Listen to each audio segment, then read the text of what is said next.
强者都是开工厂的。因为做的美食是没有的，我个人觉得，可能他们当地人都喜欢吃。南京这边的招牌什么鸭血粉丝，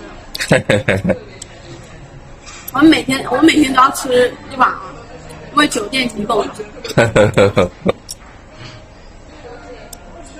你今天早上吃了2碗？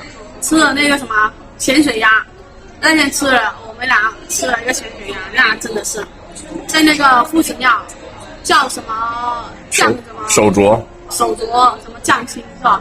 手镯酱鸭，闻那个味，天啊，真香！一路就闻着过去啊，我觉得这个应该很好吃，闻到那个味就很想吃啊。